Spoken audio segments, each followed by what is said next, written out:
Assalamualaikum Sobat Tirai Gaib. Salam jumpa di channel cerita horor. Di channel ini akan kami ajak kalian menelusuri dunia mistis yang tegang dan menyeramkan. Silahkan subscribe, like, komen, dan share. Serta nyalakan tombol notifikasinya. Supaya kalian tidak ketinggalan cerita terbaru dari channel kami. Yang sudah subscribe, semoga diberikan umur panjang, kesehatan dan berlimpah rezeki serta selamat dunia akhirat. Di sebuah desa di Jawa Tengah, yang terletak di balik perbukitan hijau, jauh dari hiruk-pikuk kota, kehidupan berjalan lambat, namun penuh dengan warna. Desa ini, meskipun sederhana, memancarkan pesona yang tak dapat ditemukan di tempat lain. Di sini, langit yang luas dan udara segar seakan menyatu dengan tanah yang subur, memberi kehidupan pada segala yang ada. Namun, di balik keindahan alamnya, ada budaya dan tradisi yang begitu kuat, yang sudah berakar sejak zaman nenek moyang. Warga desa hidup dengan cara yang sederhana, berpegang teguh pada adat istiadat, dan menjunjung tinggi gotong royong. Namun, kebudayaan yang sudah bertahan selama berabad-abad ini ternyata memiliki sisi gelap yang tak banyak orang tahu. Dalam kesunyian malam, di balik kabut yang menyelimuti lembah, ada cerita-cerita lama yang berbisik di antara pohon-pohon tua dan dinding rumah-rumah bambu. Sebuah ritual yang tak pernah benar-benar bisa diterima oleh hati nurani, namun tetap dilestarikan oleh mereka yang terlilit kemiskinan dan keputusasaan. Bukan hanya budaya yang kuat, tetapi juga keinginan untuk bertahan hidup dengan segala cara. Itulah yang menjadi tanah subur bagi praktik-praktik gelap yang berusaha memberikan jalan pintas menuju kekayaan meskipun dengan harga yang tak terbayangkan. Di desa ini, kekayaan datang dengan sebuah harga yang harus dibayar, dan setiap pilihan memiliki konsekuensi yang mengerikan. Kehidupan yang damai di desa ini tak seindah yang terlihat, karena di dalamnya ada kekuatan-kekuatan yang tersembunyi, menunggu untuk mengubah hidup siapa saja yang terlalu terdesak oleh keinginan untuk meraih kekayaan instan.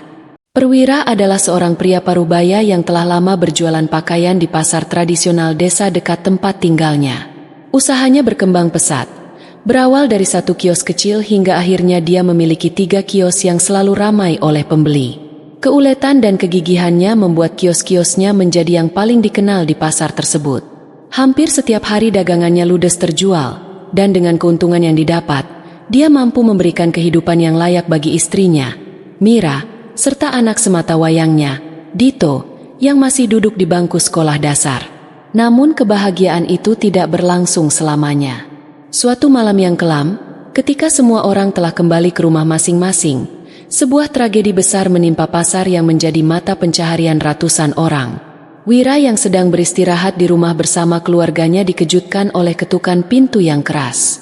Dengan naas, tetangganya memberi kabar bahwa pasar tempatnya berjualan telah terbakar. Tanpa berpikir panjang, ia segera berlari ke arah pasar, ditemani oleh istrinya yang panik. Setibanya di lokasi, Wira mendapati pemandangan yang memilukan. Api menjilat-jilat kios-kios yang kini menjadi bara yang membumbung ke langit malam. Suara orang-orang yang berteriak histeris memenuhi udara. Wira merasa kakinya lemas, jantungnya berdebar tak karuan, dan tubuhnya gemetar menyaksikan kios-kiosnya yang telah berubah menjadi puing-puing hitam. Semua barang dagangannya hangus tanpa tersisa. Seluruh kerja kerasnya selama bertahun-tahun sirna dalam hitungan jam. Petugas pemadam kebakaran berusaha keras memadamkan api, namun semuanya sudah terlambat. Pagi harinya, hanya arang dan puing-puing yang tersisa. Wira benar-benar terpukul. Perasaannya hancur berkeping-keping. Dia tak bisa membayangkan bagaimana nasibnya setelah ini. Hari-hari berikutnya dipenuhi dengan kesedihan dan kebingungan. Setiap pagi ia bangun dengan perasaan kosong, duduk di beranda rumah tanpa tahu harus berbuat apa. Mira mencoba menghiburnya, menyarankan agar ia mencari cara lain untuk kembali berdagang, namun semangat dalam dirinya seolah telah mati. Dito yang masih kecil tidak benar-benar memahami betapa beratnya beban yang kini ditanggung ayahnya. Setelah berminggu-minggu merapikan sisa-sisa kebakaran, akhirnya Wira mencoba bangkit dan mulai kembali berbisnis dengan sisa tabungannya. Dia menyewa kios kecil di pinggir jalan, berharap bisa menarik pelanggan. Namun, meski ada yang mampir, mereka hanya melihat-lihat tanpa membeli. Wira mulai putus asa. Modal yang tersisa semakin menipis, sementara kebutuhan hidup keluarganya terus berjalan. Setiap hari dia duduk di kiosnya dengan wajah lesu menunggu pembeli yang tak kunjung datang. Pernah suatu hari, seorang pelanggan datang dan membeli beberapa potong pakaian, tetapi itu hanya terjadi sesekali. Tidak seperti di pasar dahulu, tempat ini jauh lebih sulit untuk menarik perhatian pembeli. Selain lokasinya yang kurang strategis, persaingan dengan toko-toko besar membuatnya semakin terpuruk. Hari demi hari berlalu, dan situasi tak kunjung membaik. Wira mulai meminjam uang dari beberapa kenalannya, berharap bisa mengembangkan bisnisnya sedikit demi sedikit.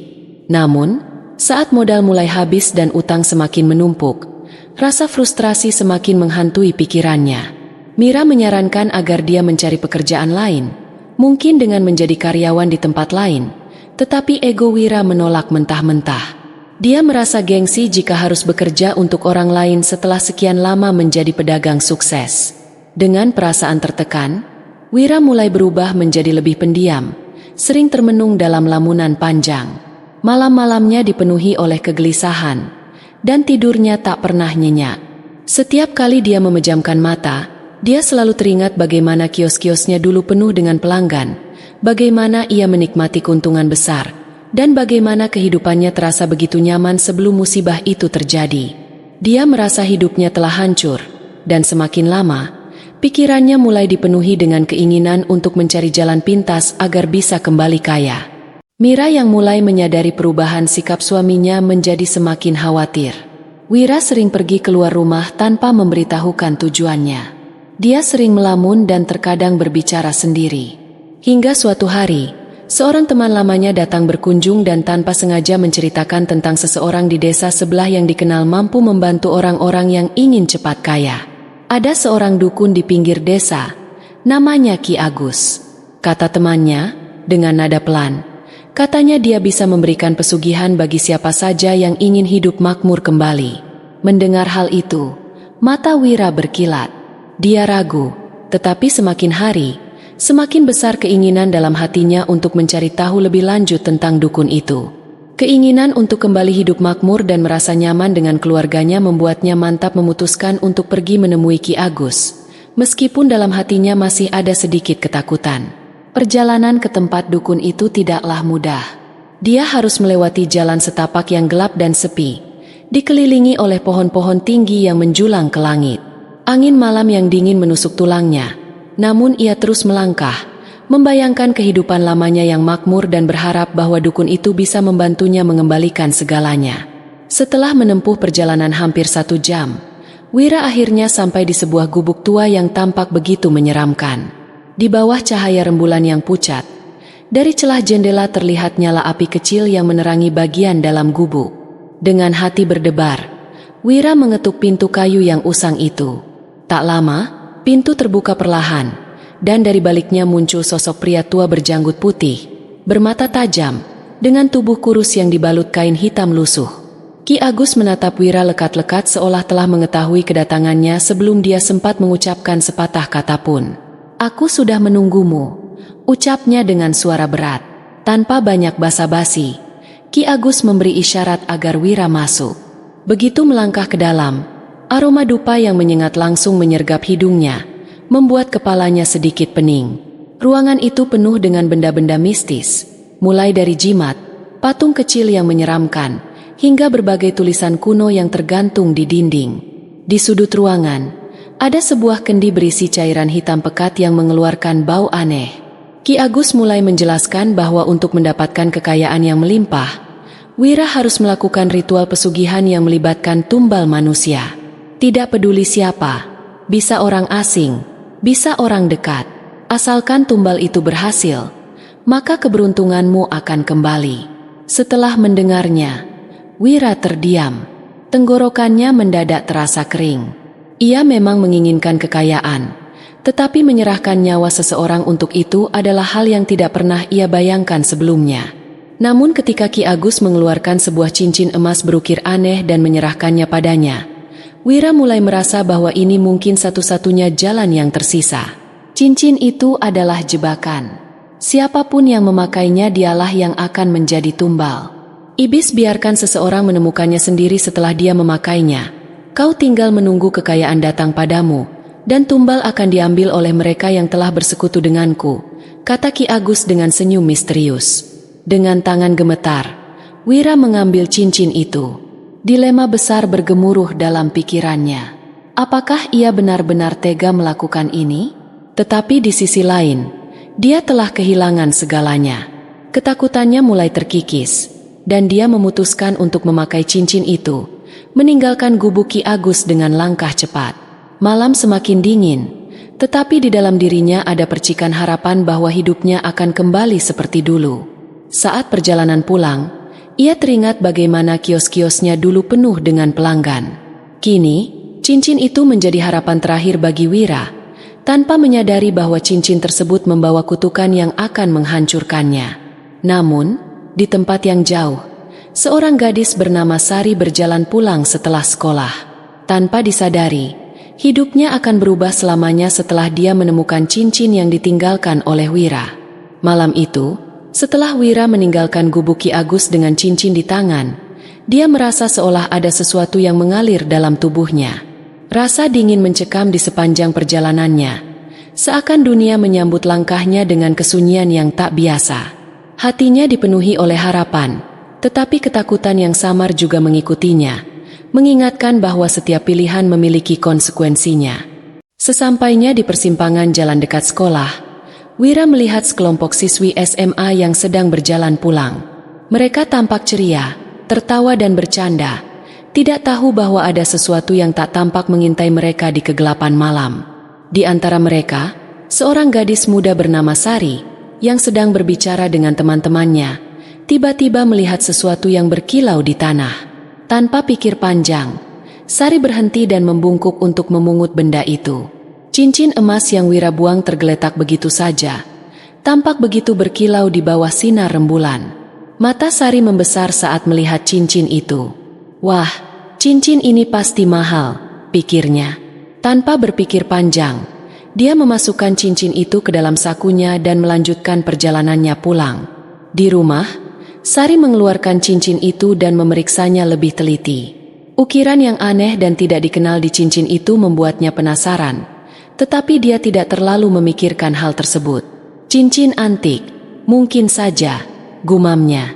Ketika Sari meletakkan cincin itu di jari manisnya, dia merasa aneh. Cincin itu terasa pas seperti dibuat untuknya. Sari tersenyum sendiri, merasakan kebahagiaan yang datang begitu saja, seolah hidupnya akan berubah lebih baik. Namun, perasaan aneh itu tidak hilang.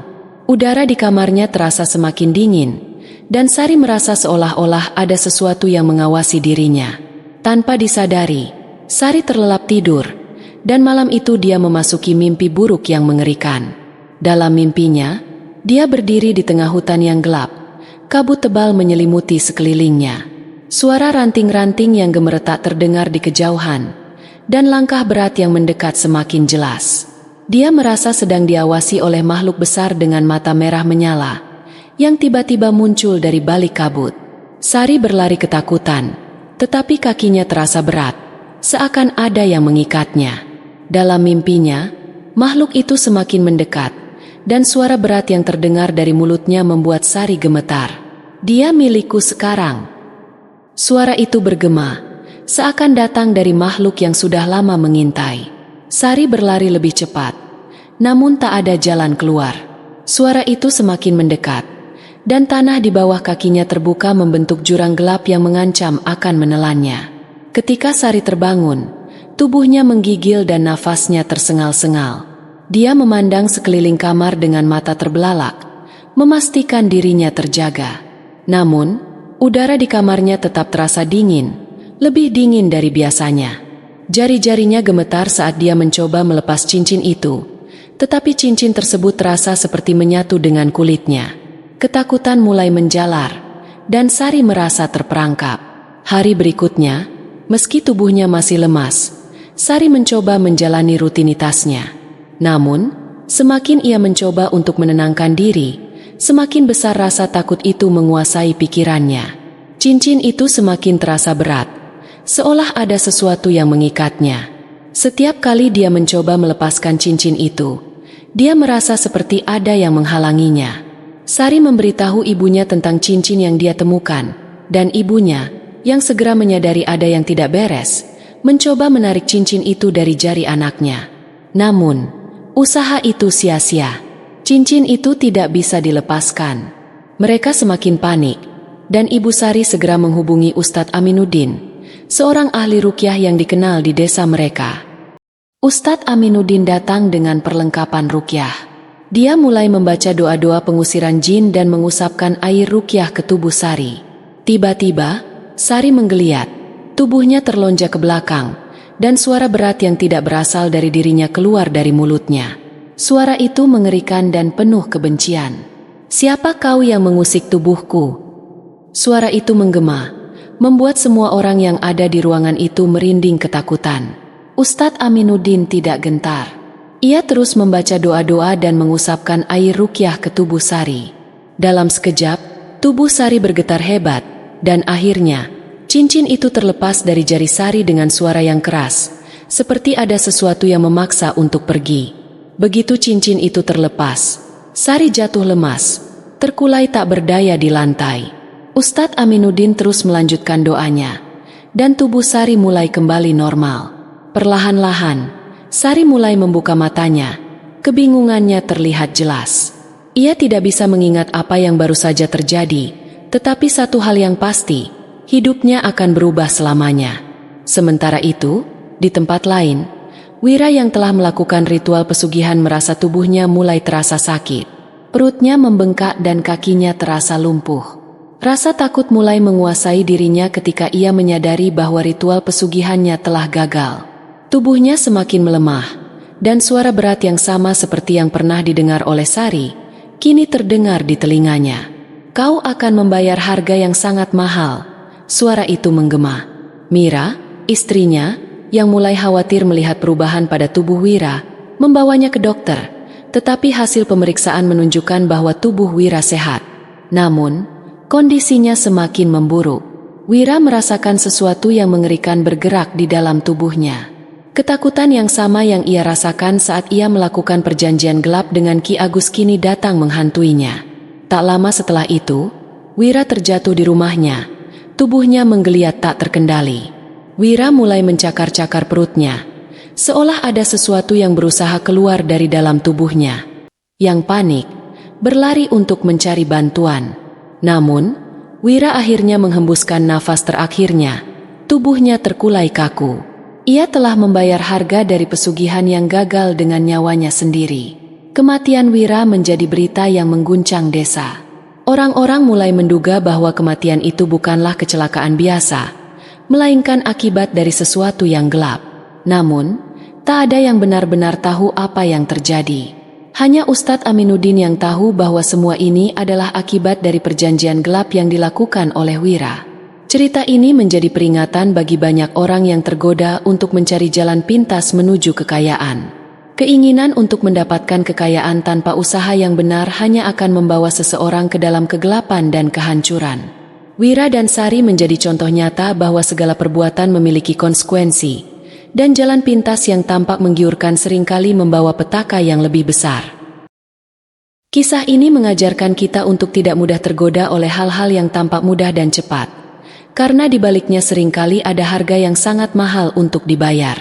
Keberhasilan sejati hanya bisa diraih dengan kerja keras, kejujuran, dan kesabaran. Jangan pernah menyerah pada godaan untuk meraih sesuatu dengan cara yang tidak benar, karena itu hanya akan menghancurkan kita dan orang-orang di sekitar kita. Setelah kematian Wira, kehidupan di desa itu kembali normal, meskipun ada perasaan kesedihan dan ketakutan yang masih tersisa di antara warga. Mira, yang kini kehilangan suaminya, merasa sangat hancur. Kehidupan yang dulu penuh dengan harapan dan impian kini berubah menjadi kenangan pahit. Dia merasakan kesepian yang mendalam, tidak hanya karena kehilangan Wira, tetapi juga karena segala yang telah terjadi akibat keputusan gelap suaminya. Sari, gadis yang tak sengaja menemukan cincin pesugihan milik Wira, mulai kembali menjalani kehidupannya. Namun, bayangan kejadian yang menimpanya malam itu masih menghantuinya. Mimpi buruk tentang hutan gelap dan makhluk menyeramkan yang mengejarnya terus terulang setiap kali ia menutup mata. Meskipun ia telah selamat dari kutukan cincin itu, perasaan takut dan cemas masih membayangi setiap langkahnya. Sari sering bertanya-tanya apa yang sebenarnya terjadi pada dirinya. Cincin yang dia temukan dan pakai, meskipun sekarang sudah lepas, meninggalkan jejak yang dalam pikirannya. Ia merasa seolah ada sesuatu yang mengikat dirinya dengan dunia yang tak kasat mata, sebuah dunia penuh dengan kegelapan dan kutukan yang hanya bisa dilihat oleh mereka yang terjerat dalamnya. Keinginan untuk tahu lebih banyak tentang cincin itu membuatnya sering melamun, dan tak jarang, ia merasa ada yang mengawasi dirinya. Namun, Sari mencoba melanjutkan hidupnya dengan penuh kehati-hatian. Dia semakin sering berdoa dan memperdalam keyakinannya kepada Tuhan, berharap agar perlindungannya selalu menyertainya. Meski ketakutan masih menyelimuti dirinya, Sari bertekad untuk tidak terjerumus lagi ke dalam godaan yang dapat menghancurkan hidupnya. Di sisi lain, rumah Ki Agus, sang dukun yang telah memperkenalkan Wira pada jalan pesugihan, kini hanya tinggal puing-puing. Gubuk tua yang selama ini menjadi tempat ritual gelap itu terbakar tanpa sebab yang jelas. Beberapa orang percaya bahwa itu adalah akibat dari kutukan yang dibawa oleh pesugihan. Namun tak ada yang benar-benar tahu kebenarannya. Yang pasti, Ki Agus lenyap begitu saja, seolah dia tak pernah ada. Rumahnya yang terbakar menjadi simbol dari kekuatan jahat yang akhirnya berbalik menimpa dirinya. Sementara itu, Mira berusaha untuk bangkit dari tragedi yang menimpa keluarganya.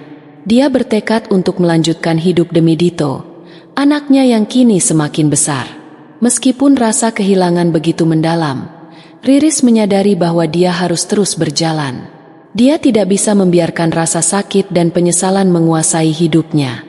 Dengan berani, Mira membuka sebuah usaha kecil, berjualan barang-barang bekas yang bisa dia jual di pasar. Meskipun hasilnya tidak sebanyak yang dulu, namun ia merasa ada kebahagiaan kecil yang mulai kembali. Dito, meskipun masih sangat muda, mulai memahami bahwa hidup harus dilalui dengan kerja keras dan kejujuran. Ia menyadari bahwa keberuntungan yang datang dengan cara yang salah hanya akan membawa bencana. Dengan dukungan ibunya, Dito tumbuh menjadi anak yang lebih bijak dan lebih sadar akan nilai-nilai kehidupan yang sesungguhnya. Beberapa tahun kemudian, Sari kembali ke tempat yang dulu dia temui cincin itu. Dia berjalan di jalan yang sama, namun kali ini dia merasa lebih kuat, lebih siap menghadapi kenyataan yang ada. Ia tidak lagi takut dengan bayangan masa lalu, karena ia tahu bahwa hidupnya akan lebih baik jika ia terus menjaga langkahnya pada jalan yang benar. Di tengah kesendiriannya, dia belajar bahwa hanya dengan keteguhan hati dan keyakinan yang kuat pada Tuhan, segala cobaan hidup bisa diatasi. Pada akhirnya, semua yang terjadi di desa itu menjadi pelajaran berharga bagi mereka yang terlibat dalam kisah ini. Wira, yang telah terjerumus ke dalam pesugihan, membayar harga yang sangat mahal dengan nyawanya sendiri. Sari, yang sempat menjadi korban dari pesugihan itu, berhasil bangkit dan menemukan jalan menuju kedamaian dalam dirinya. Dan Riris, yang meskipun kehilangan suaminya, terus berjuang demi anaknya dan melanjutkan hidup dengan penuh harapan. Kisah ini mengingatkan kita bahwa dalam hidup, tidak ada jalan pintas menuju kebahagiaan. Keinginan untuk mencapai sesuatu dengan cara yang cepat dan mudah seringkali berakhir dengan penderitaan. Hanya dengan usaha yang tulus, kesabaran, dan keyakinan pada Tuhan, kita bisa mencapai kebahagiaan sejati. Dan terkadang, dalam perjalanan hidup, kita harus belajar untuk melepaskan apa yang tidak dapat kita kontrol, serta menerima kenyataan dengan lapang dada. Harta yang didapat dengan cara yang salah tidak akan pernah memberi kebahagiaan yang abadi, karena setiap perbuatan pasti ada balasannya. Dalam pandangan Islam, kehidupan yang dijalani harus dilandasi dengan prinsip-prinsip kejujuran, kesabaran, dan kerja keras. Allah mengajarkan kita bahwa segala rezeki yang halal hanya akan datang melalui usaha yang benar, dan setiap langkah yang diambil dalam hidup harus sejalan dengan ketakwaan kepadanya. Allah berfirman dalam Al-Quran, "Dan carilah pada apa yang telah diberikan Allah kepadamu, kebahagiaan, negeri akhirat, dan janganlah kamu melupakan bagianmu dari duniawi." Quran Surat Al-Qasas ayat 77.